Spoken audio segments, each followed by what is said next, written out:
Bonjour, bonjour à tous. Merci de regarder Gabon Première. Bienvenue dans l'entre-deux. C'est un bonheur de vous retrouver après ce week-end pour une nouvelle semaine, une nouvelle aventure, un nouveau thème pour ce lundi 19 février 2018, journée mondiale des baleines. On pense à ces animaux. Qu'est-ce qui, selon vous, justifie le fait que les jeunes entre 12 et 15 ans se lancent de plus en plus dans les rapports sexuels? C'est donc le thème du débat d'aujourd'hui qui nous a donc été inspiré de cette recherche faite par l'UNICEF qui a constaté en 2017 que chez les jeunes, un nombre important de nouvelles infections donc atteignaient ces jeunes-là. Il y aurait chaque jour 165 enfants âgés de 0 à 14 ans et 170 adolescents par an qui sont donc infectés par le VIH-Sida. C'est donc une augmentation selon cet organisme-là des chiffres d'infection,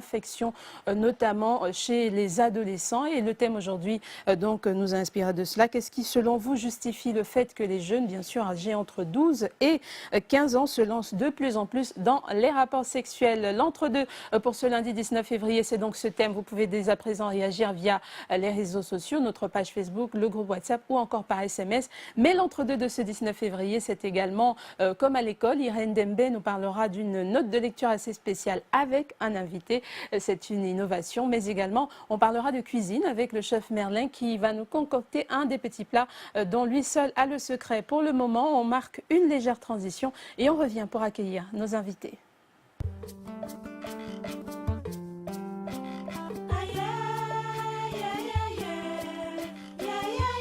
Bon, la dernière pêche, elle est où? Prends ça. Et vos bêtises que vous voulez faire là, moi je suis pas dedans. Ça c'est mon bar. Dans ce cas, levez-vous, allez voir ailleurs. Levez-vous, levez-vous. J'ai beaucoup parlé avec moi. Tu veux que je te tue? Regarde, Tu veux que je te tue? Tu blagues avec moi? Regarde, remets-moi mon argent, sinon ça va mal finir. Tu veux ton argent, Sinon ça va mal finir, remets-moi mon argent. Tu dois utiliser ton pouvoir pour régler ce problème. Je vous ordonne de le libérer dans les secondes qui suivent. C'est la prison pour tentative d'assassinat et consommation de stupéfiants. L'article 3 du règlement intérieur de notre établissement interdit formellement ce genre de comportement.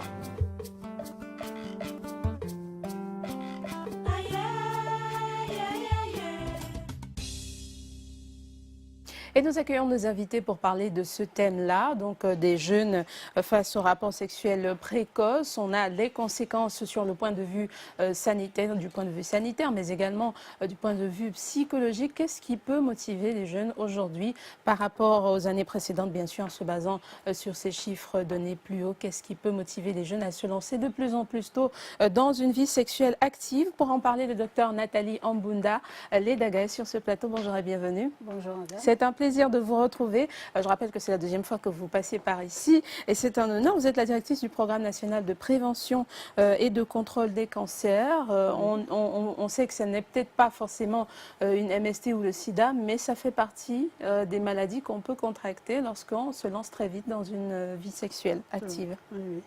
Et en tant que médecin gynécologue obstétricienne, Voilà. donc, ça fait également partie de mon champ de bataille. Voilà, exactement. À côté de vous, Yves Ulrich Kumba, qui est psychologue. Voilà, bonjour et bienvenue. Merci. Voilà, c'est la deuxième fois également qu'on vous reçoit.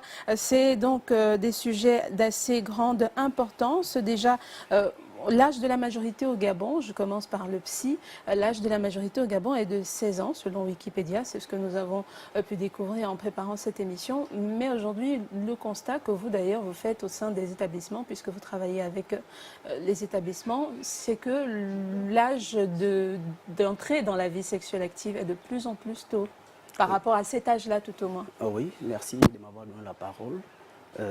Il faut souligner que l'âge, ce qui permet les jeunes gens d'attraper ou bien d'avoir le rapport sexuel un peu très précoce, il faut d'abord rappeler qu'il y a la puberté. La puberté chez les jeunes filles qui commence dès l'âge de 12 ans. Et quand on est pubère, il y a l'excitation sexuelle. Le corps qui va se développer chez les jeunes filles, notamment l'apparition des seins, l'apparition des premières menstruations, les poils. Et du coup, l'enfant peut, si la cellule familiale ne canalise pas, n'éduque pas, ne sensibilise pas l'enfant sur ces comportements, l'enfant facilement peut tomber avec son, comment dirais-je, en faisant son premier rapport sexuel. Parce qu'il faut que le milieu joue énormément un grand rôle. Ça c'était le premier pan avec le développement, avec l'apparition de la puberté. Mais aussi, il faut le dire quand même, sans embâche, l'avènement des téléphones Android. L'avènement des téléphones Android avec tout ce qu'il y a comme réseaux sociaux qui font en sorte que les enfants, dès l'âge de 12 ans, 13 ans, 14 ans, peuvent, ma foi, avoir facilement favorisé le rapport sexuel. Et ce qui n'est pas, notamment, les jeunes gens, on va constater que peuvent, avec le WhatsApp, télécharger les vidéos pornographiques facilement. Et l'enfant, qu'est-ce que ça donne? La conséquence, c'est qu'il a envie, ça va donner l'envie d'avoir le rapport sexuel. Voilà un peu. Mais à cela, il faut aussi ajouter limitation en milieu scolaire avec les autres, les camarades, surtout les jeunes filles. Moi, je suis passé déjà par là. Ça ne pique pas, ça ne tue pas. Et du coup, l'enfant va tomber. Donc, ce que nous disons, nous interpellons non seulement au cours des campagnes de sensibilisation, interpeller non seulement les parents, mais aussi les enfants et le milieu scolaire. Alors, mais vous semblez vous semblez indexer beaucoup plus la jeune fille. Est-ce que le jeune garçon n'a pas aussi un âge, puisqu'on a dit c'est 16 ans, c'est pour les deux sexes, hommes, garçons comme filles. Mais vous semblez dans votre discours penser qu'il s'agit beaucoup plus des jeunes filles qui ont des relations précoces. Est-ce que chez le jeune garçon à 12 ans, c'est pas précoce? Bon, à 12 ans, il faut quand même souligner que la précocité, très tôt, bon, à 12 ans, c'est plus chez les jeunes filles. La précocité commence dès 12 ans. Mais c'est plus à 15 ans chez le jeune garçon. Hein, et 15 ans, 16 ans, un jeune garçon, il a d'abord les rêves avec les premières éjaculations. Il a la voix qui s'élargit. Il a la voix qui va prendre un volume désormais. Et il a la gorge qui va s'élargir. Les testicules aussi, effectivement. Mais c'est quand même un peu, à un âge un peu plus avancé. À 16 ans, 15 ans, les jeunes garçons ont le rapport sexuel, hein, avec tout ce que j'ai décrit comme réseaux sociaux.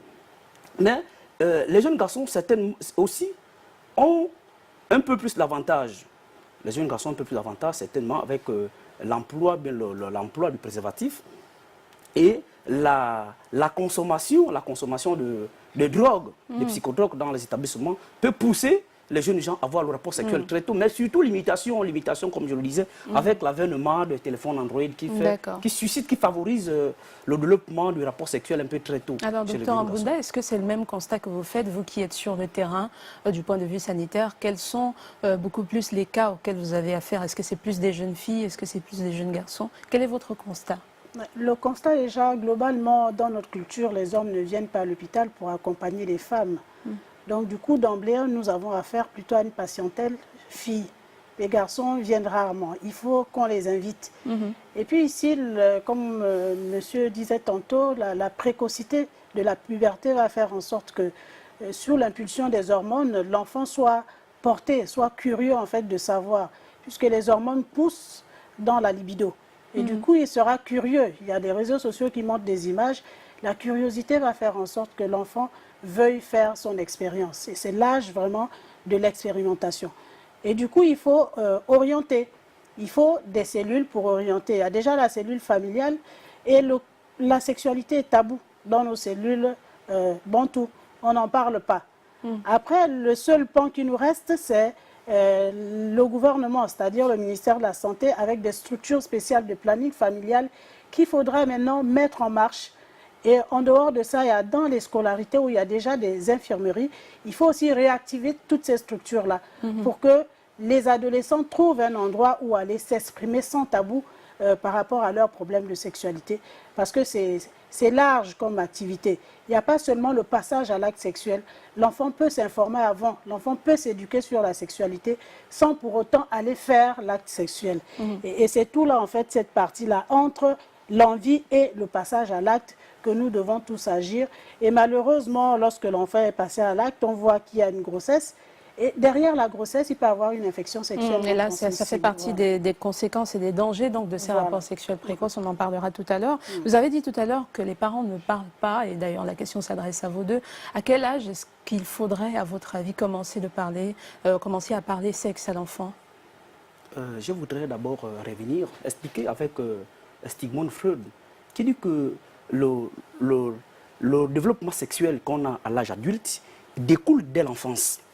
Et notamment, il a expliqué ça avec les stades de développement.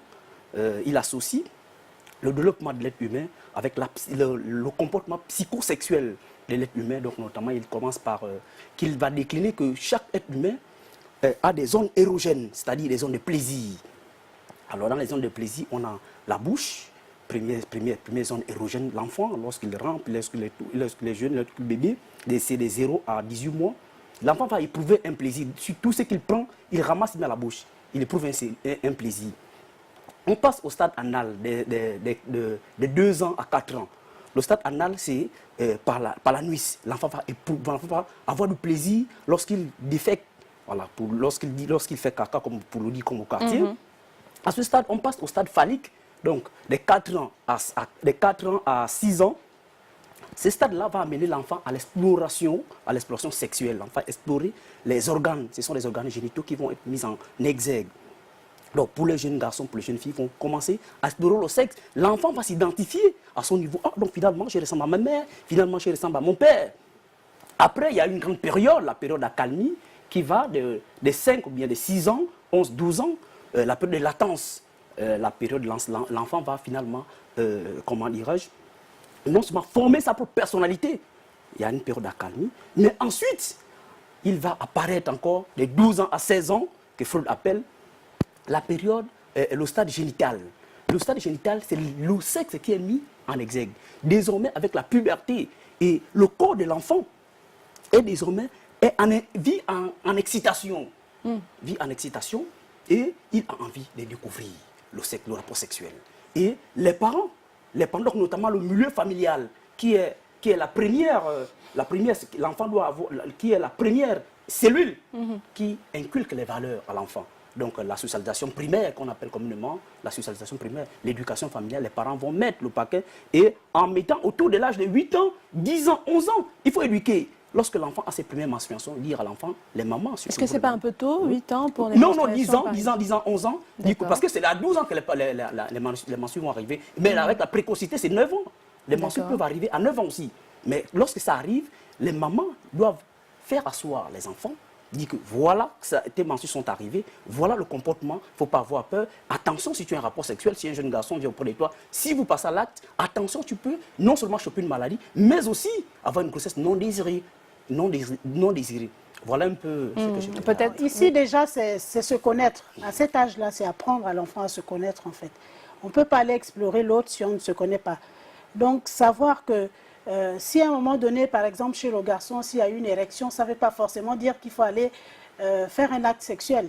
C'est un peu un organe du corps humain comme la bouche. Ce n'est pas parce que la bouche s'ouvre qu'on aura envie de manger du pain. Vous voyez, c'est pas parce que la main est tendue que forcément elle va frapper ou on va boxer. Donc à chaque instant, ces activités, et pourquoi je le fais, c'est apprendre à l'enfant tout petit déjà à se connaître, savoir que si mes seins, à un moment donné, j'ai le bout des seins qui fait mal ou j'ai le bas du ventre qui fait mal, ça ne veut pas dire qu'il faut avoir des rapports sexuels, c'est des phénomènes physiologiques qu'il faut apprendre à gérer.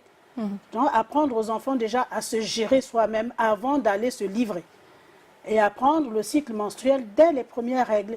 Et du coup, dès l'âge de 12 ans, la jeune fille peut prétendre à une consultation chez le gynécologue. Et c'est au cours de cette consultation, justement, que des informations lui seront prodiguées, des conseils seront prodigués à la maman, avec la maman et à la fille.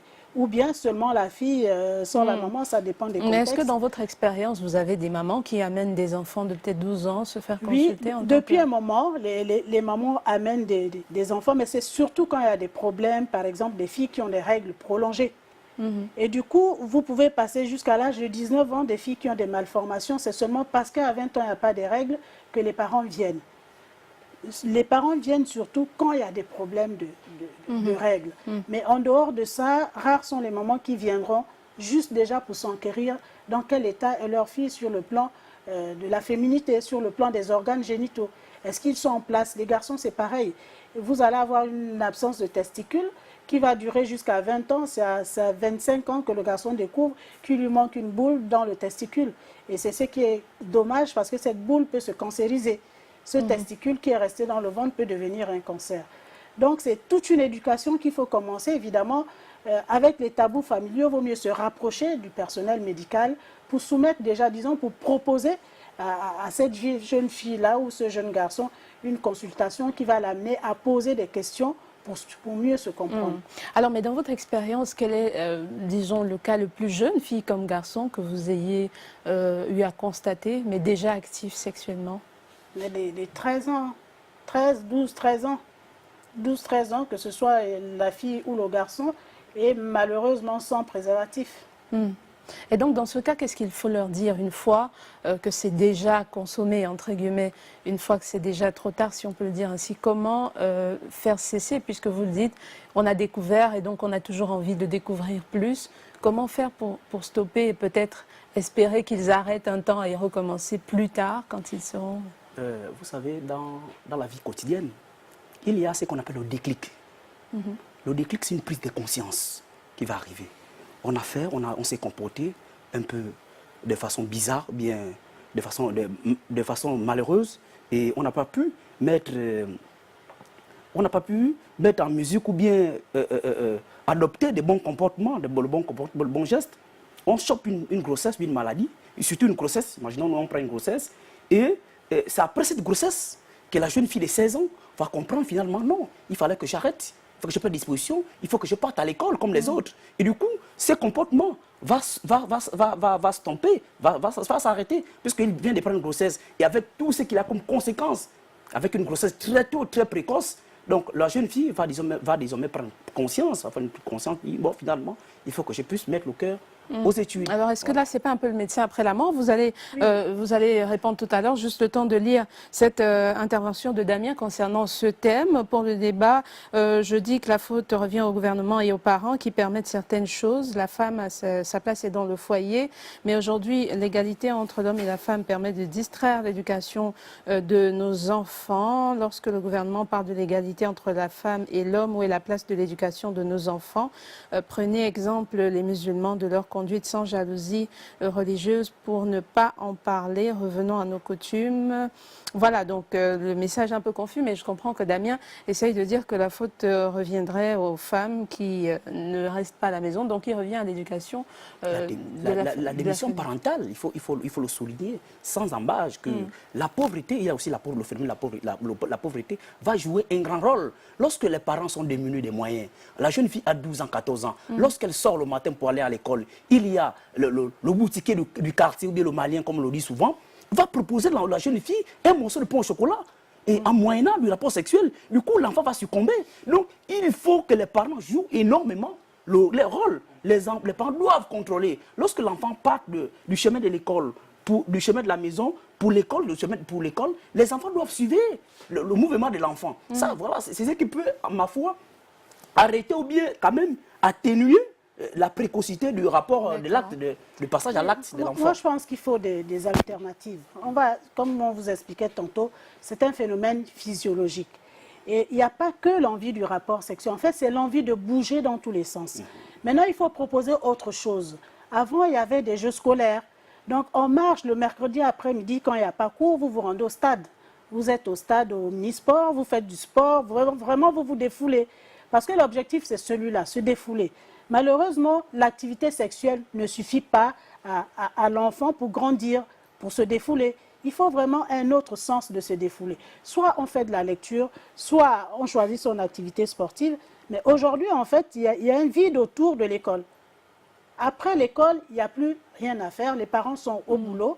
Et s'il n'y a pas d'activité ludique qui amène les parents, en fait, à élever leurs enfants, si les parents eux-mêmes sont aussi à la tâche, parce qu'il faut ramener de quoi payer la scolarité, il faut ramener de quoi nourrir les parents. À ce moment, il faut quand même qu'ensemble, il n'y a pas que le gouvernement, il faut qu'ensemble, les parents et même les enfants eux-mêmes contribuent pour savoir qu'est-ce qu'il leur faut pour ne pas tomber dans ce piège de la sexualité précoce qui n'est pas obligatoire. Ce n'est pas parce que la puberté est précoce qu'il faut absolument aller vers le rapport sexuel. La sexualité n'est pas que le rapport sexuel, c'est-à-dire les deux sexes ensemble. Il faut d'abord apprendre autrement avant d'aller vers le rapport sexuel qui a de grandes conséquences. D'accord. Il y a Charline qui dit, avant on disait que c'était la curiosité, aujourd'hui c'est la télévision qui pervertit. La base c'est l'éducation familiale. 2 ans et sexe, ça me choque. À cet âge, je jouais encore aux poupées et aux jeux de cuir. Donc il y a également ce changement selon les époques, Monsieur Kumba. Oui, effectivement, il y a des changements. Aujourd'hui, nous vivons à l'heure de la mondialisation et de la télévision. Et les nouvelles technologies de l'information, de la communication, les NTIC. Donc autrefois, on ne pouvait pas télécharger une vidéo sur YouTube facilement, mais aujourd'hui, on le fait. Il suffit d'avoir un téléphone, on se connecte, on se met, même lorsqu'on n'a pas on s'en va du côté de l'Assemblée, on se connecte et on télécharge ce qu'on a téléchargé et on a ce qui va développer des envies sexuelles chez les jeunes gens. Donc il faut sensibiliser, il faut échanger, discuter avec les enfants. Voilà ce qu'on peut dire, voilà ce que je veux dire. Stéphane dit bonjour. Concernant le thème du jour, il apparaît qu'en observant la société, les familles se disloquent de plus en plus entre un père volage toujours dehors, une mère toujours à l'église ou tout simplement des parents occupés ailleurs. Les enfants s'auto-éduquent et le temps aidant, notre nouvelle génération Android est livrée à elle-même et importe ses vices d'Internet, des novellas et autres artistes. La sexualité précoce n'est donc, à l'instar de tant d'autres mots dénoncés, qu'un indicateur de l'actuel état de déviance de cette jeunesse mal éduquée par nous, les prédécesseurs. C'est donc Stéphane Dan depuis Pincel. Je voudrais intervenir par rapport au monsieur qui parle des églises, que les parents ils vont à l'église. Mais non, c'est qu'il faut en féliciter les églises, ce que les églises font. Parce que lorsque les parents amènent les enfants à l'église, il n'y a pas la précocité du rapport sexuel. C'est difficile parce qu'il y a une éducation, il y a des valeurs. C'est prouvé ce que vous dites? Oui, parce que le rapport sexuel à l'église n'est pas autorisé. Les jeunes gens, il faut faire une étude socio-anthropologique, aller sur le terrain, vérifier, parce que les jeunes filles, dès 12 ans, les jeunes filles qui vont à l'église, n'ont pas le rapport sexuel très tôt. C'est par rapport à l'enfant qui n'y va pas à l'église. Vous voyez, donc l'église est très utile. L'église joue un grand rôle aujourd'hui. Moi, j'en ai circulé un peu. J'en ai circulé un peu dans la plupart des églises. Mais les jeunes filles, pour avoir le rapport sexuel, on se marie, il faut attendre. On n'a pas le rapport sexuel parce que les pasteurs mettent l'accent là-dessus. Et c'est le plus grand péché à l'église. Donc comment vérifier que ce n'est pas on va dire quoi, des abstinences hypocrites? Vous êtes sûr? Vous avez vérifié que c'est vraiment, elle le respecte vraiment, c'est interdit? Dans la plupart des cas. Mais c'est vérifié au moins? Oui, nous avons fait une étude socio-anthropologique, donc sondage et tout. Avec médecins à l'appui qui ont confié? Non, des enseignants d'université, nous avons fait un travail dans ce cas. On avait constaté que les jeunes gens qui vont à l'église très tôt n'ont pas leur rapport sexuel un peu très tôt par rapport à ceux-là qui ne vont pas à l'église. Il a parlé également d'un papa toujours dehors, donc il y aurait peut-être un phénomène de... Non, en fait, ça dépend de pourquoi. J'insiste toujours, il ne faut pas que les parents, les enfants prennent les parents pour des gens qui ne comprennent pas où ils vont. Le papa est dehors, pourquoi en fait? La maman est dehors, pourquoi? S'ils ont des métiers qui les amènent à être dehors, moi je pense qu'ici l'enfant doit comprendre que c'est la parole en fait. Qu'est-ce que le parent a dit avant de sortir? Qu'est-ce que le parent dit chaque jour, tous les matins avant de sortir? Avant que chaque parent se sépare de son enfant, quel est le message qui est divulgué à cet enfant? Maintenant, s'il faut sortir sans parler, c'est là le gros problème. On peut aussi avoir des parents qui sont à la maison mais qui ne disent rien. Ils sont là 24 heures sur 24, ils dorment, mais il n'y a pas d'échange avec les enfants. Il a pris également l'exemple de la jeune fille ou du jeune garçon qui se ferait proposer peut-être de l'argent ou quelque chose. Et il y a des parents qui admettent cela. Aujourd'hui, moi, je ne suis pas de cet avis, parce que même la jeune fille qui est nantie se retrouve avec une puberté précoce, donc une grossesse précoce. Donc c'est un phénomène qui est d'abord physiologique, j'insiste. Que vous ayez de l'argent ou pas, que vous soyez dans un confort ou pas, vous allez avoir affaire à ce phénomène de puberté précoce et de grossesse précoce. Maintenant, il y a des conditions, comme je dis, le pain au chocolat n'a jamais nourri l'esprit de quelqu'un. Ici, il s'agit de nourrir les esprits de nos enfants, de nourrir leur curiosité intellectuelle. Qu'est-ce qu'il leur faut comme nourriture spirituelle? Qu'est-ce qu'il leur faut comme nourriture intellectuelle? Avant de savoir que le pain au chocolat, ce n'est que du sucre qui va se dissoudre dès qu'elle arrive à l'école alors qu'elle aura marché. qu'est-ce qu'elle va aller intégrer dans son cerveau?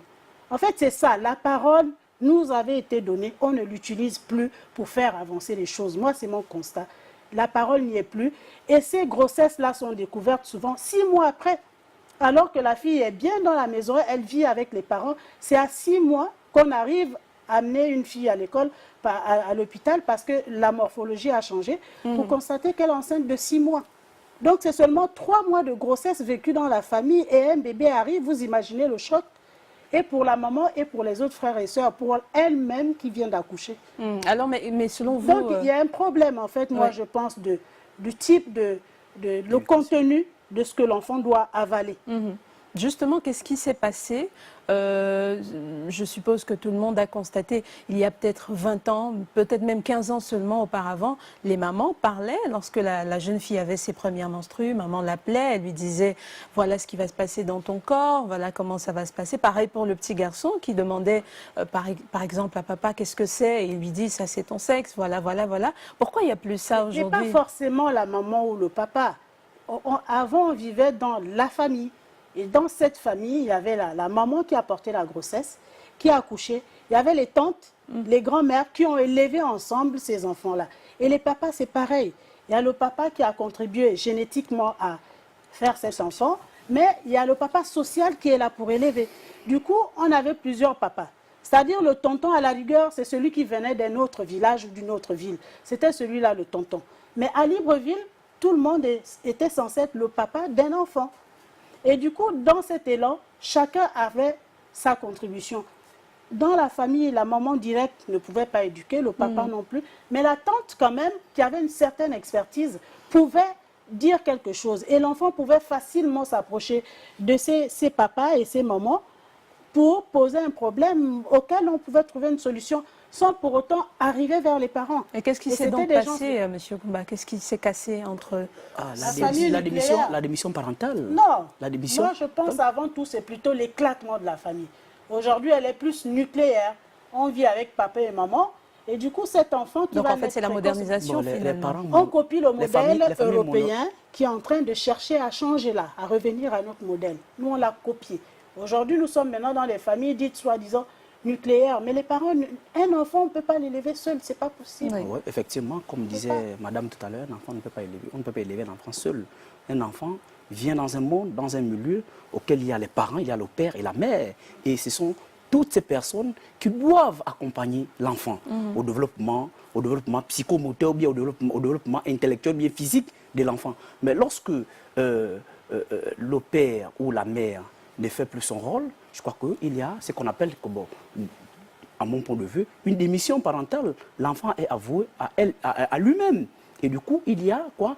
L'enfant peut choper une grossesse facilement, peut passer à l'acte facilement. Puisque les parents ne sont pas là, les gens n'éduquent pas, on ne communique pas. On ne donne pas la parole, parler, il faut sensibiliser. Dire à l'enfant, lorsqu'ils vont à l'école, dire attention, vous allez à l'école, voilà tel comportement, voilà tel comportement. Si vous êtes sifflé à mi-chemin par quelqu'un proposant quoi que ce soit, il ne faut pas céder. Du coup, l'enfant va prendre conscience, comme je disais, c'est un déclic. L'enfant va prendre conscience, du coup, et va de plus en plus attendre l'âge mature pour avoir son premier rapport sexuel. D'accord. On a Magus depuis Akanda, je rappelle, si vous nous rejoignez à l'instant, nous sommes bien dans l'entre-deux sur Gabon Première. Le thème d'aujourd'hui, voilà, qu'est-ce qui justifie selon vous que les jeunes, bien sûr âgés entre 12 et 15 ans, se lancent de plus en plus dans les rapports sexuels? C'est donc le thème qui dirige le débat d'aujourd'hui. Magus, donc depuis Akanda, nous dit cela est le fait qu'il y ait plusieurs facteurs, la démission parentale et puis les technologies de l'information et de la communication. Si l'école se charge de l'instruction de nos enfants, la maison ou le domicile, quant à lui, a le devoir de les éduquer, notamment à travers des tuteurs ou encore des parents que nous sommes. S'agissant des TIC, les nouveaux médias que sont les réseaux sociaux et les chaînes câblées sont un tremplin à cette curiosité auquel ces jeunes font face. Vivement que l'État prenne les choses en main à l'aide de la direction de l'éducation populaire, puis d'imposer d'autres attributs de pouvoir aux gouverneurs et élus locaux dans chaque province du Gabon, car la génération actuelle, les 12-18 ans, s'auto-éduque. Alors qu'est-ce que l'État pourrait faire? Il a parlé de mesures d'imposer d'autres attributs aux gouverneurs. Qu'est-ce que ça pourrait être? À quel niveau l'État pourrait intervenir là? Là, comme on disait tantôt, déjà installer des centres d'écoute pour ces adolescents. Et puis après, instaurer, dernièrement, Madame le ministre de l'Éducation nationale a donné l'ordre, je crois, avec les organismes internationaux pour qu'il y ait dans chaque établissement des clubs de santé. Des clubs de santé, et c'est dans ces clubs-là, en fait, qu'on pourrait débattre de tous les problèmes en dehors de la maison, c'est-à-dire de la physiologie de l'enfant, pour que l'enfant comprenne qu'est-ce qui lui arrive et évite, en fait, de tomber dans des pièges. Après, vraiment, je reviens toujours à l'idée de la parole, parce que physiquement, on ne peut plus être derrière un enfant. Et vous êtes ensemble, même là, sur la même ligne, l'enfant, il est aux États-Unis parce qu'il a un portable Android qu'il y emmène. Donc, vous êtes complètement dépassé. Du coup, le seul moyen que nous avons aujourd'hui, à mon humble avis, c'est vraiment retenir l'enfant par la parole. Parce que n'importe comment, ils sont très intelligents et ils reçoivent rapidement. Et c'est ce que je voulais demander. Est-ce que vous avez l'impression aujourd'hui, en travaillant avec les jeunes, qu'ils écoutent, qu'ils peuvent encore écouter? Est-ce que... Oui, ils peuvent écouter, il suffit de parler. Il suffit d'en parler. Et d'en parler, et d'en parler. Les enfants vont écouter. Ils vont mettre en musique ce que vous dites. C'est tout. Lorsque vous ne parlez pas, c'est là où il y a la conséquence. Il faut toujours parler. Il faut toujours sensibiliser pour qu'ils comprennent et pour qu'ils mettent en exergue, en musique, cette parole, pour que cette parole devienne comme ça. Ils mettent ça en acte, matérialiser cette parole-là. Est-ce que vous pensez que tous les jeunes, par exemple, de 15 ans, de 12 ans, qu'on voit dans des hôpitaux, qui ont violé ou qui se sont fait violer par leurs camarades de classe et autres, est-ce que vous pensez que leurs parents ne leur ont rien dit? Ils n'ont pas parlé? Oui, bon, on peut le dire. Si, les parents en parlent. On en parle, en fait. Il y en a qui en parlent. Mais le but de parler ici, c'est d'amener l'enfant tout doucement à prendre conscience et à discuter, en fait. Après, il y en a qui vont vous dire, oui, mais après, on fait quoi? Mais on fait quoi, madame? Puisque vous ne dites pas de rapport sexuel, mais nous, on fait quoi? Qu'est-ce que vous répondez? En dehors du rapport sexuel, c'est une activité physique, madame. Pourquoi non, il y a du sport. Vous pouvez faire la marche. Il y en a des filles, elles peuvent faire la couture, elles peuvent apprendre à faire la cuisine. Autant d'activités, mais qu'il faut qu'on organise, en fait. Parce qu'en Europe, bien que déjà famille nucléaire, il y a des choses qui ne font plus parce qu'ailleurs, il y a des bases. Le parent est tranquille parce qu'il sait que son enfant, à 18 ans, même avant, peut se rendre à un centre pour avoir une quelconque information, peut à tout moment avoir accès à un système de santé qui va l'épargner de beaucoup de choses. Donc de décès parce que la fille a avorté, par exemple. Donc du coup, il faut qu'ensemble, on s'y remette. Parce que tous ces phénomènes-là, avant, existaient, mais il n'y avait pas le chaos auquel on assiste aujourd'hui. Il n'y avait pas le chaos auquel on assiste aujourd'hui. Il y avait les églises.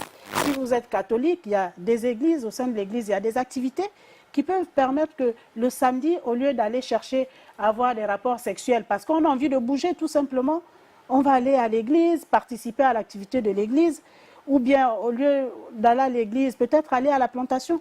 Les week-ends, on vous amenait tous au champ, on labourait, on ramenait les feuilles de manioc, on avait le panier, et ça m'étonnerait que dans cet ancien système, on aurait eu envie d'aller faire les rapports sexuels. Mais on avait envie de bouger. Mais seulement, dès samedi matin, il n'y a pas cours, tout le monde, chacun prend son panier, vous allez à la plantation. Quand vous rentrez, après avoir eu un gros panier d'igname sur le dos, ce n'est pas le rapport sexuel auquel vous pensez. Vous pensez à autre chose. Mais aujourd'hui, il n'y a plus de champs. Il n'y a plus d'autres activités? Il n'y a plus d'autres activités, il n'y a plus de sport, le stade, bon, je ne sais pas. Dans chaque quartier, on devrait avoir des systèmes où les enfants se retrouvent là et les parents peuvent facilement contrôler ces activités-là. D'accord, on reviendra tout à l'heure après l'arrêt qu'on va faire. On va parler des conséquences parce qu'au-delà de toutes ces causes, il y a bien sûr des conséquences sur le plan de la santé physique, mais également sur le plan psychologique. On en reparlera donc. C'est après le passage par la cuisine, c'est le moment de manger. Et c'est à Léa Virginie qu'on demande qu'est-ce qu'on mange aujourd'hui, Léa. Bonjour.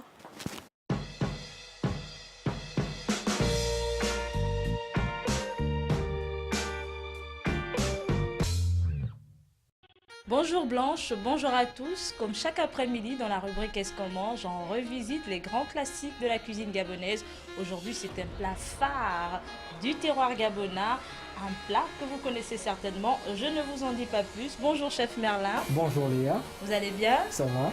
Alors aujourd'hui, nous allons revisiter le nkumu au foula, c'est bien ça? Oui, aujourd'hui, on va revisiter le nkumu au foula, qui est déjà un grand classique gabonais et qui nous vient d'origine des plateaux batékés du Haut-Ogooué. Voilà. Et justement, pour confectionner ce plat phare de notre terroir, qu'est-ce qu'il nous faut?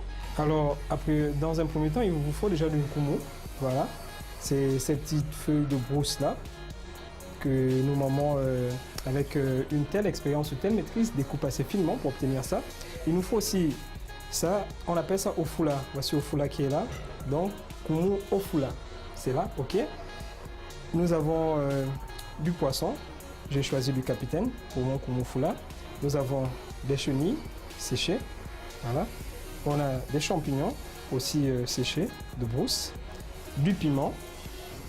Un oignon émincé. De l'huile. Et un bouillon déshydraté. Voilà. D'accord, alors il nous faut combien de minutes pour réaliser ce plat? Bon, pour réaliser le nkumu ofula, comptez environ 20 à 25 minutes, hein, parce qu'il faudrait déjà laisser bien réduire tout ofula avec le nkumu. Ça doit être vraiment sec, ça doit bien sécher. Ensuite, terminer avec de l'huile en fin de cuisson. D'accord, alors moi je vais juste à côté et je reviens pour la dégustation parce que ça donne vraiment, mais vraiment envie. D'accord. Blanche, à tout à l'heure. Blanche Pitka, à tout à l'heure pour la dégustation du nkumu ofula. Alors, pour commencer, nous allons prendre ofula qui est là. On met dans une marmite, elle est déjà allumée. Hein. Voilà.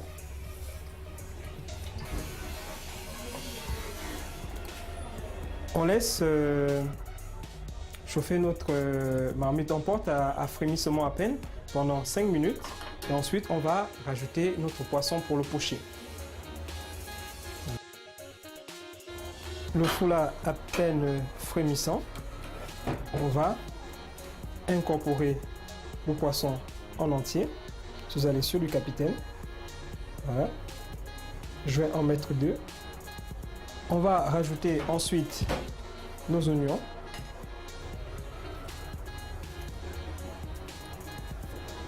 On prend notre bouillon déshydraté. Ensuite, on couvre encore pour laisser cuire le poisson.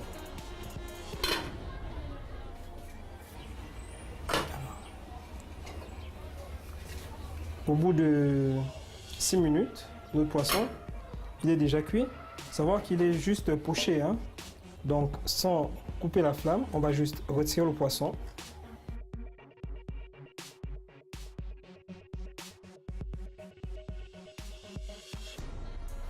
Pour la présentation de mon plat, j'ai levé 2 filets de capitaine. Je vais juste aussi les pocher, toujours dans ce même bouillon. Voilà. Je vérifie mes filets. Ils sont déjà prêts, ils sont cuits. Donc, je les retire, je les mets à côté. Ces filets-là, je le rappelle, hein, ça va servir rien que pour le dressage. La suite, je mets mes champignons.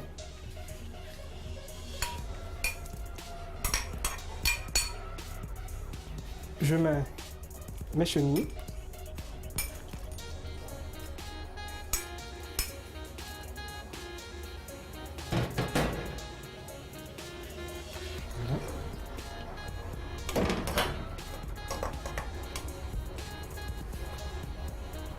Je porte le tout à ébullition. Une fois ça bout, je vais prendre mon kumu pour l'incorporer à l'intérieur dans ma marmite.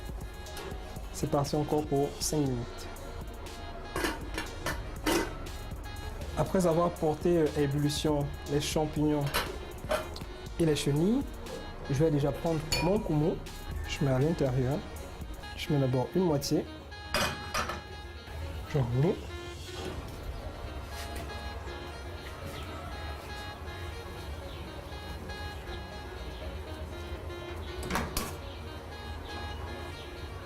Sachez que tout le jus doit complètement disparaître. Ça doit sécher en fait. Je vais prendre mon piment. J'approche déjà vers la fin. Je l'incorpore à l'intérieur. Malgré qu'il cuit, le kumu reste toujours vert. Si le kumu reste toujours vert comme ça, c'est parce qu'il y a le foulard qui est à l'intérieur. Vous avez vu, après un bon moment, le foulard a séché. Voilà. Ça doit rester sec comme ça. Ensuite, on incorpore notre poisson.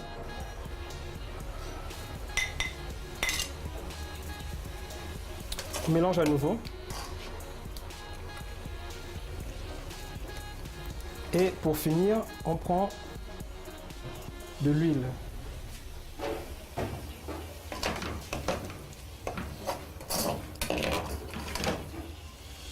Vous pouvez toutefois utiliser de l'huile de palme par rapport à l'huile d'arachide. Ça dépend de votre goût, du résultat que vous voulez obtenir.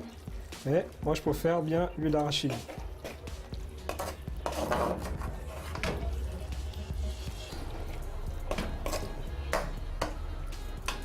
À cette étape, notre concombre au foulard, il est prêt à son dressage.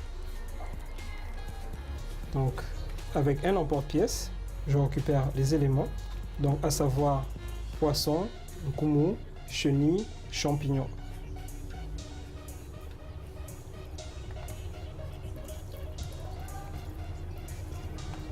Voilà, une fois on a tous les éléments, on retire l'emporte-pièce. Au-dessus, on va poser notre filet de capitaine. Nous sommes dans le Gabon. Au fond, on aime bien du piment. On prend notre petit piment. Là. Ensuite, rappelez ce que nous avons à l'intérieur, des chenilles notamment. On va prendre un peu de champignons aussi. On ne les oublie pas, nos champignons.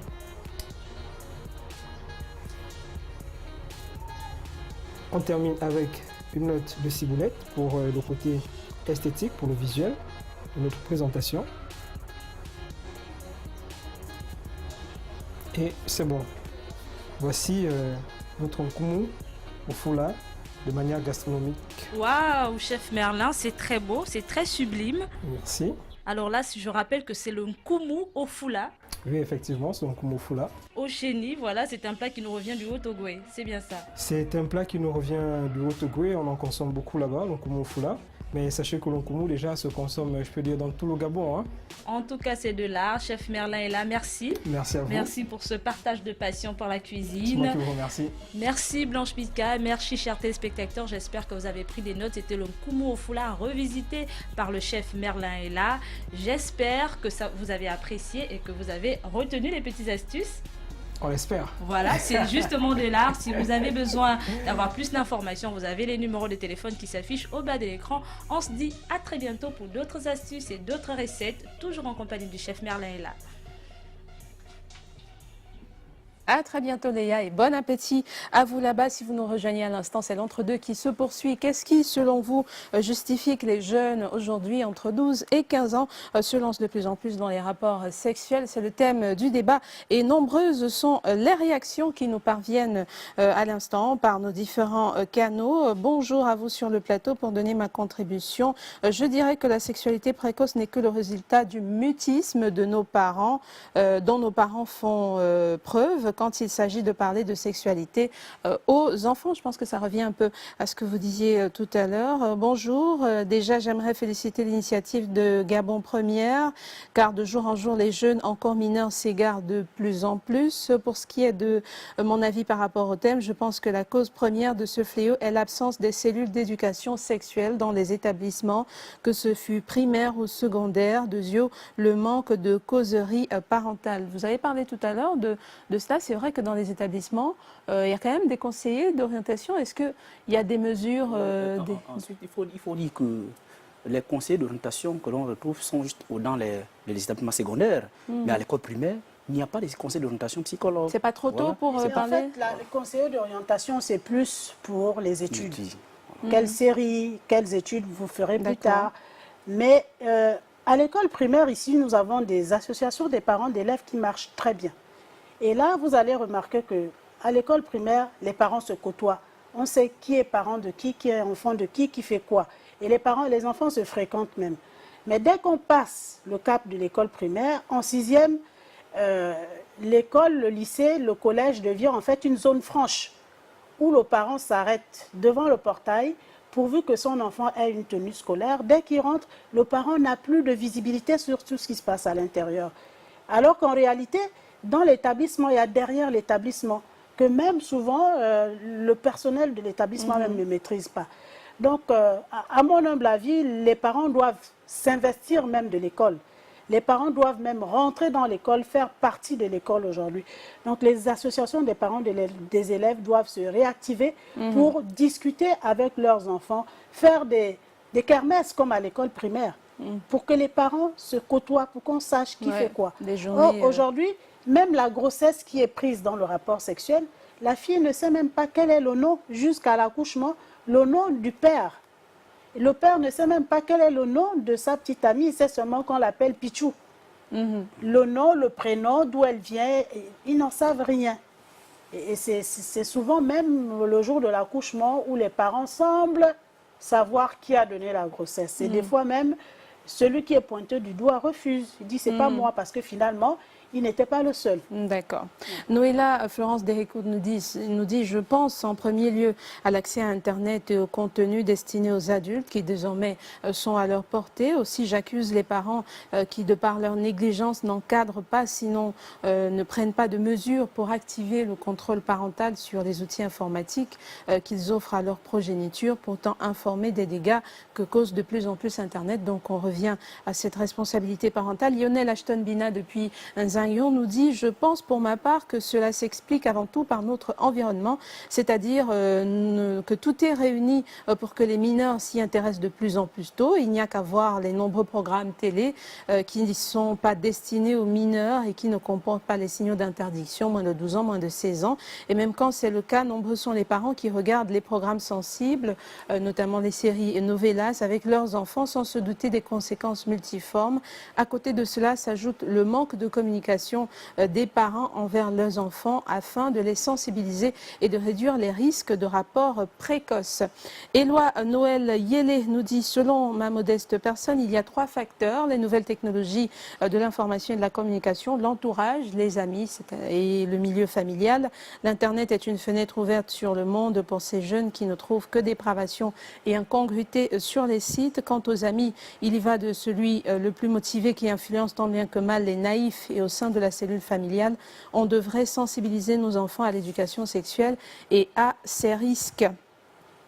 Alors, on a une autre intervention. Bonjour, c'est Orphée. Je rejoins les idées de madame. Les parents, les médias, l'État et la rue sont les responsables de ce phénomène de sexualité chez les jeunes. Donc voilà, on revient un peu à cela, à ce qu'on s'est dit, les parents, l'établissement, la famille, les amis. Vous avez parlé tout à l'heure de l'influence. Maintenant, s'il faut parler des conséquences de ces relations sexuelles précoces. Vous, au niveau de la santé, forcément, il y en a. Déjà, l'autre jour, vous parliez des cancers du col de l'utérus pour les filles, mais il n'y a pas que pour les filles. Oui, il y a aussi les hépatites, les cancers du foie plus tard. À 40 ans, ce sont des infections sexuellement transmissibles. Le VIH qui va donner l'infection le cancer de la peau chez la fille ou chez le garçon, qui seront hommes et femmes plus tard. Donc, les IST déjà vont donner ces cancers-là. Et puis après, très tôt, vous allez rentrer dans un système de traitement qui n'est pas des moindres en matière d'observance. Ce n'est pas facile pour un enfant qui vit au milieu des autres, qui joue avec les autres, de se soumettre à une thérapie qu'il doit prendre matin, midi, soir, ou chaque minute, ou chaque jour, tous les matins. Donc c'est déjà ces contraintes-là. Après, il y a la grossesse qui peut l'amener à vouloir avorter. Et aujourd'hui, l'avortement revient comme cause de décès maternel. Ce qu'on n'avait plus il y a 3 ans, 5 ans, on ne comptait plus l'avortement dans les décès maternels au début, c'est-à-dire dans les 3 premières causes. Aujourd'hui, l'avortement revient. Et plus tard dans la grossesse, c'est l'éclampsie, les convulsions pendant la grossesse qui sont typiques dans le jeune âge. C'est-à-dire chez l'adolescente, on retrouve le plus souvent de convulsions, l'éclampsie, que chez la femme plus âgée. Et naturellement, à l'accouchement, l'organe féminin, l'utérus n'étant pas tellement au top, le vagin de la jeune fille n'est pas adapté pour faire un accouchement par voie basse, souvent ça amène à une césarienne. Et la césarienne, donc, c'est une intervention chirurgicale qui se passe normalement bien. Mais c'est quand même une anesthésie, une intervention chirurgicale qui n'est pas sans moindre conséquence. Donc, si on peut éviter, c'est toujours bien. Et après, il y a le devenir de cet enfant qui, même s'il grandit, la mère n'est pas là. Et souvent, il refuse l'autorité d'autres personnes que celle de leurs parents biologiques, qui sont des enfants. Et qui n'ont pas encore cette capacité de se retrouver en tant que parents, d'avoir le leadership sur leur enfant, pour avoir une certaine autorité qui va éduquer l'enfant. Mais souvent, l'enfant refuse. Il faut également... À cela, il faut ajouter pour nous qui sommes dans le milieu scolaire, l'abandon scolaire, l'abandon immédiat, l'abandon scolaire et la baisse des moyens de notes. La jeune fille ou bien le jeune garçon ne pourra plus poursuivre ses études normalement comme il se doit. Voilà, il ne pourra plus poursuivre ses études, la jeune fille va abandonner, ou bien lorsqu'il apprend, bien lorsqu'elle apprend, les notes vont baisser. Parce qu'elle est enceinte. Voilà la conséquence immédiate aussi en milieu scolaire. D'accord, il faut également ajouter, docteur, au-delà des conséquences, donc la grossesse précoce, il y a également le fait de la multiplicité des partenaires. Plus tôt on commence Plus tôt on commence, naturellement, si on n'a pas eu l'occasion d'être réorienté, coaché, recanalisé, on va tomber dans les méandres de multiplicité des partenaires. Et ça, c'est des comportements sexuels à risque. Donc, généralement, les vacances, on a un premier, c'est le premier garçon, parce qu'ils se sont retrouvés les vacances, il vient de Port-Gentil, moi j'étais à Libreville, on se retrouve, premier rapport sexuel. Et après, lui, il doit partir. Je reste à Libreville, les vacances, la rentrée scolaire commence, je veux refaire l'expérience. Et là, je retrouve un autre dans mon environnement scolaire. Et le premier trimestre, ça va. Et après, tu te rends compte que tu n'es pas la seule de ce garçon, parce que les garçons aussi ont des multiples partenaires. Et là, dès le deuxième trimestre, à la fin du deuxième trimestre, le mariage est déjà rompu. Et naturellement, à la fin de l'année... On devrait peut-être plutôt en pleurer. Voilà, parce que... à la fin de l'année, en mai, les notes, il n'y a plus de notes. Hein, les notes sont enfermées, c'est ça. Hein, et donc, il n'y a plus rien à faire à l'école. Qu'est-ce qu'on fait? Il n'y a plus rien. Mai, juin, juillet, août, septembre, en fait. Les enfants, en réalité, ils ont mai, juin, juillet, août comme vacances, au moins 4 à 5 mois de vacances. Et c'est là où on tombe dans d'autres conséquences. Et là, il y a le troisième copain qui intervient. Voilà, on tombe dans des conséquences d'ordre psychologique. Il y a cette jeune fille qui découvre l'amour et qui peut être très déçue. Ça peut conduire à la dépression, au suicide. Oui, la dépression, la nervosité, elle peut tomber dans un état névrotique, donc la peur, les angoisses, les idées obsessionnelles chez les jeunes filles, bien les jeunes gens. Et la jeune fille va s'enfermer, dit que je ne partirai plus à l'école cette année-ci. Ou alors le jeune garçon peut être pris d'une jalousie incontrôlée. Effectivement, et passer à la consommation des psychodrops.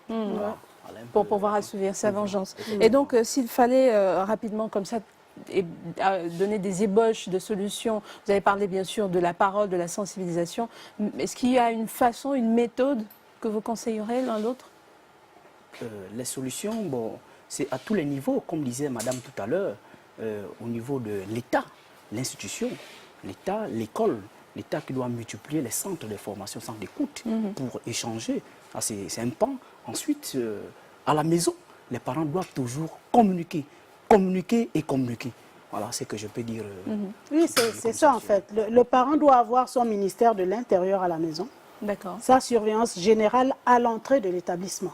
Parce que si ces deux endroits n'ont pas été activés, dès que l'enfant rentre dans l'établissement, le surveillant ne fait plus son travail.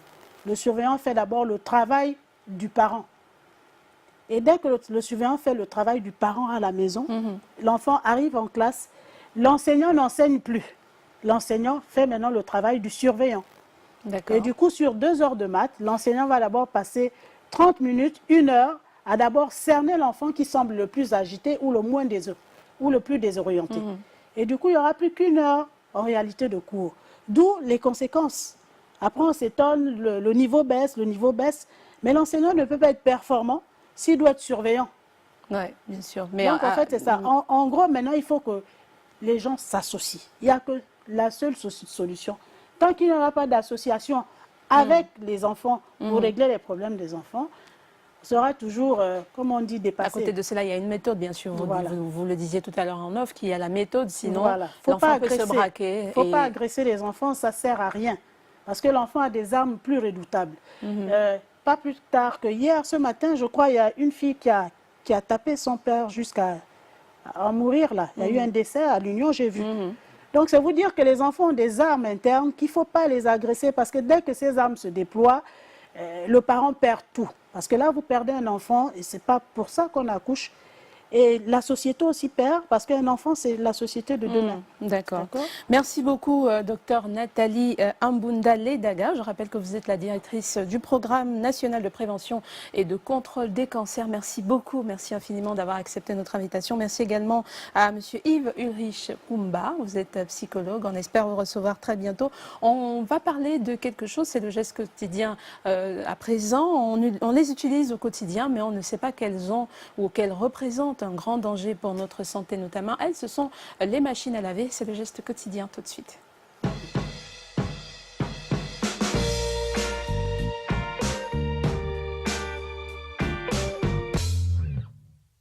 Pour commencer, nous ne t'encourageons pas à te débarrasser de ta machine à laver. Pense seulement à certaines choses avant de tirer des conclusions trop hâtives. Les études menées sur ce problème ont montré que les machines à laver pullulaient de bactéries. Elles finissent sur tes vêtements fraîchement lavés, puis sur ton corps. Les spécialistes en microbiologie disent qu'un lavage de sous-vêtements contient plus de 100 millions de germes d'E. coli. Et ce ne sont pas les seuls. Le virus de l'hépatite A, le rotavirus, la salmonellose et autres peuvent aussi se nicher dans ton appareil.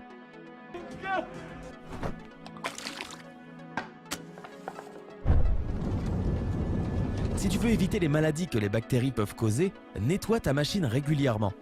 Pour ce faire, fais tourner un cycle à vide avec seulement de l'eau et de l'eau de javel. De plus, si tu as l'opportunité, sèche tes vêtements au soleil. Les rayons ultraviolets tuent les bactéries aussi efficacement que les produits chimiques ne le font.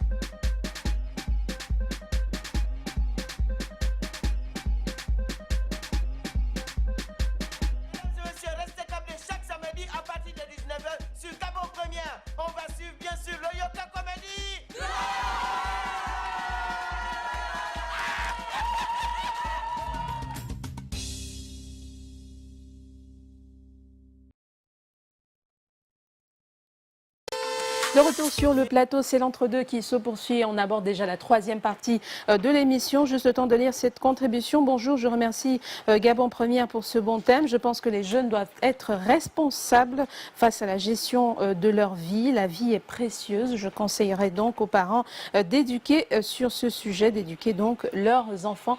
Et c'est le moment pour nous d'aller à l'école, retrouver Irène Dembe comme à l'école.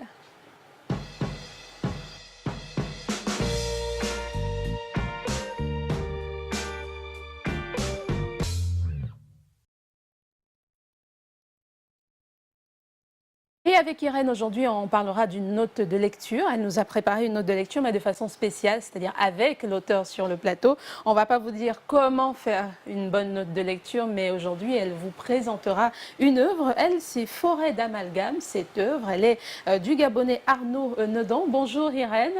Bonjour Blanche. Vous allez bien? Je vais très bien. Bon retour parmi nous, Blanche. Merci. Et comme vous l'avez dit, aujourd'hui nous entrons au cœur de l'univers poétique et nous avons avec nous un jeune poète franco-gabonais, Arnaud Nedon, qui nous parle de son deuxième ouvrage intitulé Forêt d'amalgame. Arnaud Nedon, bonjour. Bonjour, merci de m'accueillir. Merci d'avoir accepté d'être sur le plateau de l'Entre-deux aujourd'hui pour nous parler de votre deuxième ouvrage, c'est bien cela? C'est bien cela. Alors, nous allons d'abord nous intéresser à votre projet d'écriture. Vous avez opté pour la poésie. Alors, pourquoi avez-vous choisi ce mode d'expression? La poésie, tout simplement parce que nous sommes des auditifs. La parole chez nous est prépondérante. Et lorsqu'on écrit, de toute façon, c'est l'intonation de nos émotions, nos ressentis. Nous sommes des auditifs, oui. C'est pour parler, vous parlez d'oralité? De notre culture, oui. Donc, c'était tout à fait naturel dans mon écriture, en moi, que j'écris tout le temps sous forme poétique. Alors, votre premier recueil de poèmes a été publié en 2013. Il s'intitule Colère noire. Aujourd'hui, vous nous parlez de Forêt d'amalgame et on a le sentiment qu'il y a une rupture entre ces deux ouvrages parce que vous avez précédemment proposé au lecteur un recueil de poèmes. Aujourd'hui, il s'agit d'un drame poétique. Est-ce qu'il s'agit véritablement d'une rupture? Oui, parce que là, c'est véritablement une nouvelle poétique, un récit poétique. C'est vrai qu'il est imprégné de poésie, mais là, on a de longues parties narratives avec également des dialogues. Donc, et qui balaient un peu toutes les thématiques librevilloises qu'on vit tous les jours. 5 ans se sont écoulés entre les deux ouvrages. Pour Oui, quelle raison vous 4-5 étiez ans. véritablement en quête d'inspiration ou Ben déjà, premièrement, une longue partie de collecte.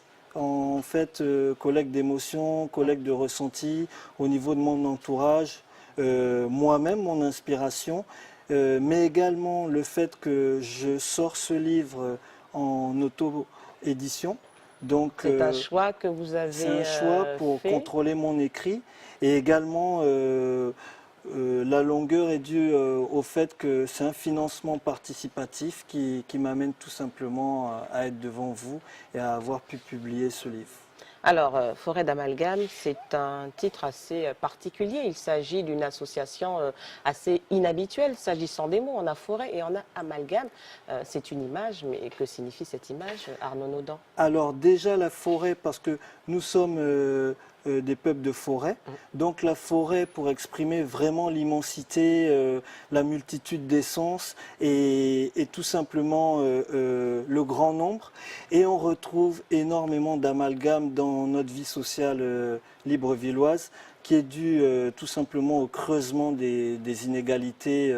Vous avez véritablement voulu vous ancrer dans votre situation actuelle en tant que Gabonais, en tant que résident à Libreville, contrairement à votre précédent ouvrage où il était question de célébrer le continent. Vous avez véritablement voulu mettre en exergue les particularités. Voilà, vraiment c'est un livre qui est beaucoup plus centré sur le Gabon, sur Libreville, sur notre environnement urbain librevillois. C'est vrai que Colère Noire était beaucoup plus continental. D'accord. Alors, je vais vous demander de lire un petit passage parce que nous allons maintenant nous intéresser au contenu de ce drame poétique. Ben, je vais vous lire l'introduction, l'écorce de mon âme. Alors, ne m'en demandez pas trop, pas plus d'une promenade dans les rues de ma vie, pas plus d'une excursion dans mes forêts d'angoisse.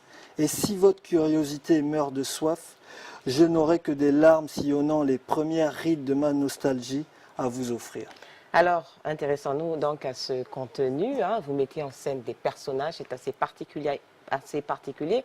Vous parlez vous-même de nouvelles poétiques. Alors, il y a des personnages. Qui sont ces personnages que vous mettez en scène? Alors, on a le personnage principal, celui à travers lequel on va ressentir toutes les émotions de ce livre, c'est Petimba, qui est accompagné tout simplement de son frère, au sens européen on dirait cousin germain, qui s'appelle Espoir, et qui vont tout simplement être envoyés par leur tante pour aller acheter des médicaments dans une pharmacie. Et durant le transport, c'est-à-dire ils vont prendre un taxibus, ils vont arriver à un carrefour comme n'importe quel Librevillois prend le taxi, et un événement malheureux va arriver et va vraiment bouleverser tout l'équilibre d'une famille. Alors, on aimerait quand même en savoir davantage. Il y a Petimba, il y a également celle qui envoie Petimba. Voilà. Il y a tout un univers en termes de famille. Je voudrais véritablement que l'on insiste là-dessus. Alors vraiment là, on est vraiment dans l'univers de la nouvelle parce que la tante, justement, et l'oncle, vont être les deux personnages qui vont réellement s'affronter dans ce livre et qui vont vraiment nous montrer toute la palette au niveau des amalgames. Voilà, j'aimerais véritablement que vous soyez précis. Ils vont s'affronter. Que se passe-t-il? Alors, l'oncle, la nièce, alors, qu'est-ce qui est au cœur de ce conflit? Alors tout simplement, lors tout simplement du transport de Petimba et d'Espoir dans ce taxibus, il va y avoir tout simplement un accident. Espoir va décéder. Malheureusement. Et Espoir est tout simplement l'enfant de la tante. Et tout simplement de là, la tante va accuser l'oncle tout simplement d'avoir tué son enfant par le biais de la sorcellerie. Parce que cet oncle a une position Cet oncle a une position des plus enviables. Et justement, on a un fil conducteur dans le livre qui est tout simplement le 4-4 noir. Alors, il y a beaucoup de tristesse, hein, beaucoup de larmes, beaucoup de pleurs, beaucoup de gémissements. Est-ce que vous faites l'éloge de cette tristesse? Est-ce qu'il y a tout de même une lueur d'espoir au terme de la lecture de ce drame poétique? Oui, oui, on a véritablement une lueur d'espoir parce que à travers le décès, c'est aussi le lien social malheureux qu'on a en ce moment au Gabon. Les familles se retrouvent à travers les décès, mais le personnage, à la fin, se retrouve et va trouver tout simplement des solutions, c'est-à-dire qu'il va trouver la statuette en lui, il va trouver la force d'affronter l'adversité et tout simplement de retrouver l'espoir. Alors, où peut-on trouver votre ouvrage, Arnaud Naudan? On peut le trouver à la Maison de la Presse. Il sera bientôt à Mbolo et à Géant Secado. Vous pouvez également, par voie directe, le trouver par le numéro 04 13 10 22. Donc, pour vous le procurer en vente directe avec moi. Voilà, merci d'avoir été des nôtres aujourd'hui pour nous parler de votre deuxième ouvrage intitulé Forêt d'amalgame. Je rappelle que vous êtes poète et que vous êtes l'auteur de 2 ouvrages. Et moi, Blanche, hein, je vais m'en aller, mais pas avant d'avoir partagé avec vous ce passage de ce drame poétique. Hein. C'est d'ailleurs sur ce passage que s'achève l'ouvrage. Laisse ton esprit sculpter la statuette des mots, l'enduire de poudre de conscience, et je te le dis fermement, va mon fils, va, ils t'écouteront, mieux ils t'approuveront, car ton cœur est mon biéri, reliquaire de l'ADN de ma sagesse. Je vais continuer à méditer ce passage, cette évocation poétique. Voilà, Blanche, ce que nous avions prévu pour vous dans le cadre de la rubrique Comme à l'école. Eh bien, demain, nous parlerons de l'enfant. Il sera question de l'acquisition du langage. Comment faciliter l'acquisition du langage chez l'enfant? Voilà, donc c'était la rubrique Comme à l'école. Merci à vous, Blanche. Merci beaucoup, Irène. Merci beaucoup. J'ai pris des notes. Hein. J'étais vraiment, comme à l'école, juste rapidement lire quelques contributions de téléspectateurs quant au thème du jour. Bonjour, je suis Sylvia. Nos petits d'aujourd'hui ne nous écoutent plus et nous ne pouvons pas les suivre comme des ombres. Pourtant, les parents parlent que faire avec la venue des drogues et autres. Bonjour. La précocité du rapport sexuel à l'église est bel et bien présente depuis plus d'une décennie, sauf que les manifestations sont différentes. C'est donc un téléspectateur qui n'a pas signé son message. Bonjour, je ne suis pas tout à fait d'accord par rapport à une bonne éducation sexuelle au sein des églises. Avant, oui, aujourd'hui, cela devient hypocrite. Bonjour, les réseaux sociaux, y compris les médias, contribuent à la dépravation des mœurs, les plus exposés étant les jeunes filles. Par ailleurs, si notre psychologue peut être moins cru, c'est-à-dire utiliser des termes moins choquants à la place de testicules, il peut utiliser bourse, par exemple, de la part de Ghislain Ondo. Merci pour votre contribution. C'est du mensonge à l'église. Il s'entrecouche qu'on arrête d'accuser les parents. C'est un message qui n'a pas été signé. Bonjour, s'il vous plaît, pouvez-vous aborder des conséquences? Ok, d'accord, merci. Nous allons essayer de parler de ce thème une autre fois. Bonjour, madame, il y a ma fille de 14 ans qui n'a pas encore vu ses menstrues. Je me demande si c'est un problème. Rapprochez-vous d'une formation hospitalière. Bonjour, un jeune garçon et une jeune fille peut-il se laver nu avec son père ou sa mère sous la douche? Quel impact peut être l'objet d'un autre débat? Est-ce qu'une femme peut tomber en grossesse par voie rectale, s'il vous plaît? Message, bien sûr, espérant qu'il est tombé dans les oreilles d'un médecin. Bonjour, je représente Gangabois. Je suis d'accord avec vous, c'est puberté. Si même à la jeune fille de... Voilà, le message, il n'est pas très clair. On va passer au dernier message. Les jeunes d'aujourd'hui s'abandonnent au sexe à cause de l'influence de la télévision. Les films et même les dessins animés ne tournent qu'autour de la sexualité. Cela incite une poussée de libido qui force les enfants à faire du plagiat. Vous êtes nombreux à nous écrire. On va essayer de lire, autant que faire se peut, les SMS. Juste le temps pour nous d'aller à la découverte aujourd'hui du CAGE. Qu'est-ce que c'est que le CAGE? C'est donc le contrat d'apprentissage jeunesse et c'est le directeur général de l'ONE qui nous en parle.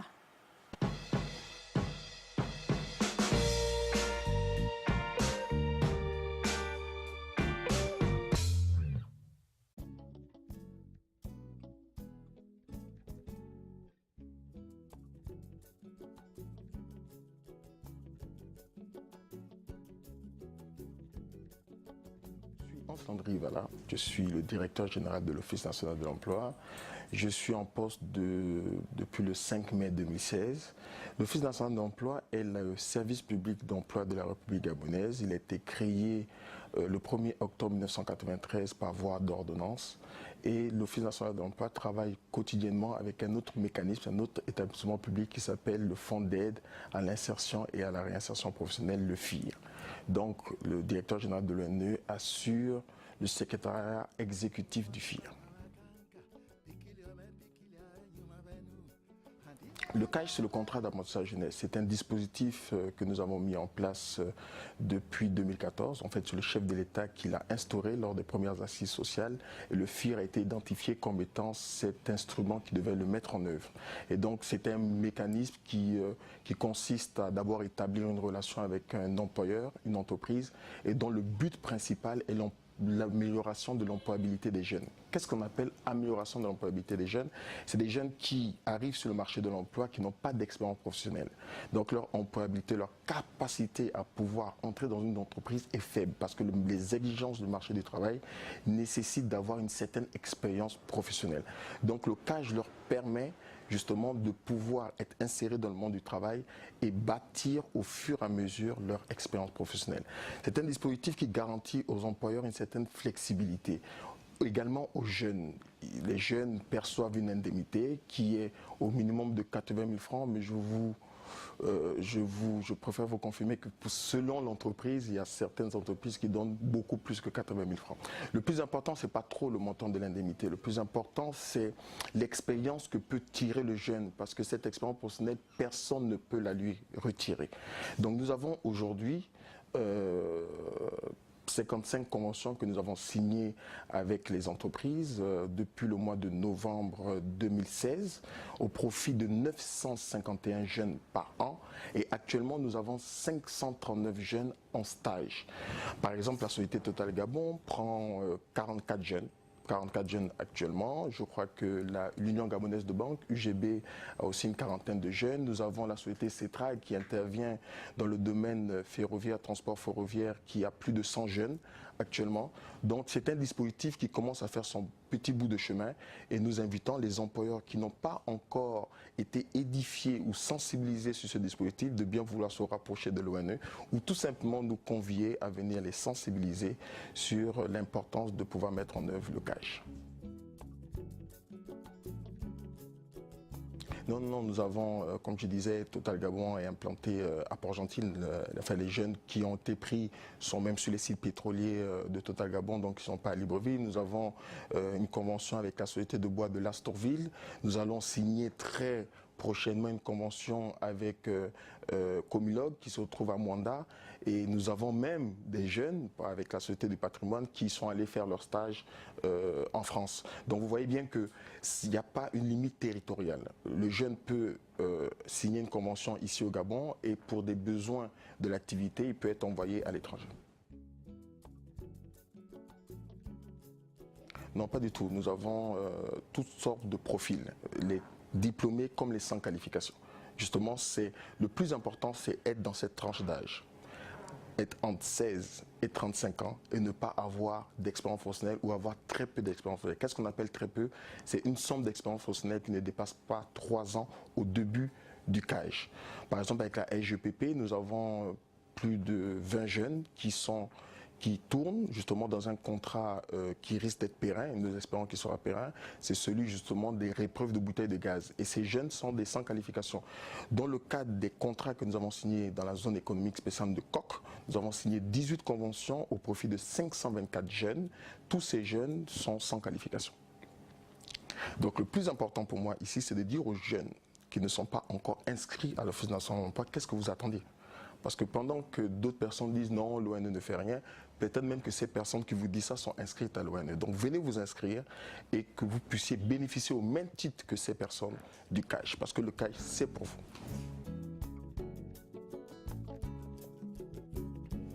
Pour l'instant, nous sommes implantés dans 5 provinces sur les 9 provinces de Gabon. Nous sommes à Libreville, au niveau de l'avenue de Cointé. Nous sommes à Port-Gentil, pas très loin du carrefour des douanes, à côté de Gabon-Meka. Nous sommes à Franceville, dans les locaux qui abritaient l'ancien hôpital. Nous sommes à Oyem, dans les locaux qui abritent le conseil départemental. Et nous sommes à Tchibanga, pas très loin de la station Total. Donc nous avons 4 provinces qui n'ont pas encore de représentation, alors que nous avons énormément de demandeurs d'emploi qui sont dans ces provinces-là, qui doivent donc, à l'état actuel, se rapprocher d'une de nos représentations dans les provinces que j'ai citées. Ce qui n'est pas convenable parce que nous savons bien qu'un demandeur d'emploi n'a pas vocation à avoir de l'argent de taxi ou tout autre moyen de transport pour se déplacer et répondre à toutes les exigences liées à sa recherche d'emploi. Donc nous avons très prochainement, justement, un site internet qui va être mis en service. Pour l'instant, le prestataire qui a été identifié va nous le remettre normalement au mois d'octobre. Nous avons des experts de Pôle emploi, qui est le service public français, qui vont arriver au mois de décembre pour éprouver ce site avant de le mettre en service au grand public. Il faut savoir que ce site permettra justement aux demandeurs d'emploi, quel que soit leur lieu d'habitation, leur lieu de résidence, de pouvoir se préinscrire parce que la validation doit se faire par un conseiller référent, qu'il soit sur le territoire national ou qu'il soit à l'étranger.